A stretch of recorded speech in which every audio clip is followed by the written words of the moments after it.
여보, 표정이 왜 그래? 머리도 아프고 온몸이 찌뿌둥해. 왜 그럴까? 혹시 뭐?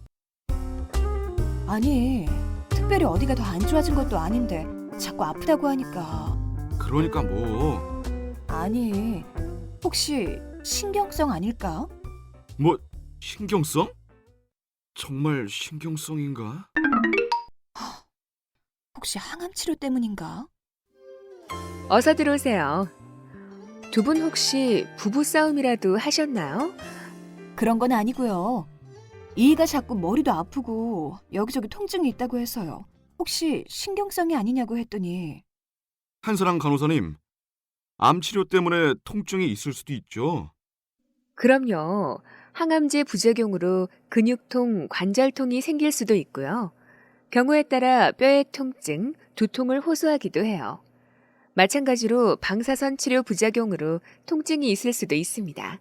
물론 종양이 신경이나 뼈, 장기 등에 침범해서 통증이 있을 수도 있지만 항암 치료 후 일시적으로 생기는 통증이라면 크게 걱정하시지 않아도 됩니다. 통증 때문인지 밥맛도 없고 잠도 잘 안 오고 괜히 신경이 날카로워져서 이 사람하고 툭탁거려요. 제가 아프더라도 참아야죠 뭐. 아니에요. 참지 마세요. 의료진에게 상의를 하고 통증을 조절하시면 돼요. 의료진에게 얘기할 땐 어디가 아픈지, 통증 느낌은 어떤지, 얼마나 아픈지, 어떻게 하면 더 아프고 덜 아픈지를 자세히 말씀하셔야 돼요. 그리고 통증의 정도도 0점부터 10점까지 점수로 표현할 수 있고요. 근데 아프다고 진통제 같은 걸 먹는 건 안 좋죠. 습관성이 될 수 있잖아요. 반드시 그렇지는 않습니다.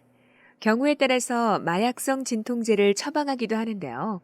중독이 되는 경우는 매우 드물고 암 치료 효과를 방해하지 않으니까 걱정 안 하셔도 돼요. 오히려 통증을 참을 경우 불안, 우울, 스트레스 등을 증가시켜 환자분이 치료에 소극적이 되거나 심지어 치료를 거부하는 경우도 생기기도 해요. 또한 환자분의 삶의 질을 저하시켜 우울증이 생길 수도 있으므로 통증은 적극적으로 조절되어야 된답니다. 여보, 왜? 갑자기 숨도 못 쉬게 아파서. 여기 약 먹자. 아직 먹을 시간도 아니잖아. 아픈데 무슨 시간을 따져. 맞습니다. 시간과 상관없이 통증이 심해지면 처방약 등 진통제를 즉시 복용합니다. 진통제를 아낄 필요는 없습니다. 여보, 진통제 먹을 시간. 아직 안 아픈데? 아프기 전에 먹어야 안 아프지. 진통제가 뭐 좋다고 아프지도 않은데 먹어. 의사에게 처방받은 진통제는 아프기 전에 미리 복용해야 하고요. 설사 통증이 없더라도 규칙적으로 복용하는 것이 효과적입니다. 그리고요, 주사보다는 먹거나 붙이는 진통제가 편하고 경제적입니다. 혹시 진통제 부작용은 없나요? 진통제 때문에 변비가 생길 수 있는데요. 변 완화제를 함께 복용하거나 야채, 과일 같은 섬유질 식품을 많이 먹고 운동을 하면 좀 덜하고요. 처음에 좀 졸릴 수 있는데 시간이 지나면 괜찮습니다. 매우 드물게 호흡이 느려지는 경우가 있는데 호흡수가 1분에 10회 이하이면 약을 중단해야 하고요. 또 진통제 때문에 속이 울렁거리고 구토가 있을 수 있는데요. 너무 정도가 심하면 약을 바꿔줘야 합니다. 혹시 약 말고 다른 방법으로 통증을 좀 다스릴 순 없나요? 약 말고도 방법은 아주 많습니다. 여보, 우리 찜질하자. 아픈 부위에 얼음 주머니나 따뜻한 물 주머니, 물수건을 대주면 통증이 감소됩니다. 한 부위에 15분에서 20분 이상 대지 마시고요. 반복할 경우 1시간 후에 하는데요. 감각이 둔하거나 순환이 안 되는 부위는 특별한 주의가 필요합니다. 따뜻한 물주머니는 수건으로 잘 싸서 화상에 주의해야 하고요. 여보, 내가 마사지 해줄까? 근육을 문지르거나 주무르면 말초 혈액순환이 좋아져서 통증을 감소시킬 수 있습니다. 피부 마찰을 줄이기 위해선 오일이나 로션을 사용하는 게 좋고요. 쓰다듬거나 주무르거나 원을 그리며 율동적으로 마사지하는 게 좋습니다. 여보, 어때? 당신 손이 약손이라니까. 운동도 통증 관리에 좋아요. 운동을 하면 엔돌핀이 분비돼 통증이 감소될 수 있거든요. 운동 시간이나 정도는 본인에게 맞게 정기적으로 하는 게 좋은데요.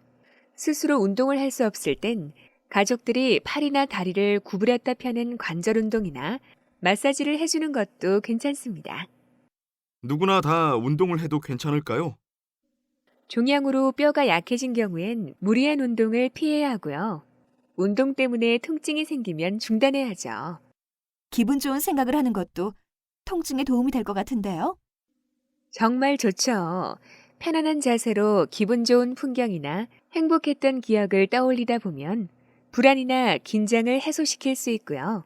심호흡이나 명상, 음악 감상도 좋습니다. 여보, 당신은 나하고 연애하던 때를 생각하면 되겠다. 연애할 때? 데이트 때마다 당신이 늦던 거랑 맨날 삐친 당신 달래던 그때 말이야? 이가? 에휴, 고기사가 인심 썼다. 우리 기분 전환도 할 겸 드라이브나 할까?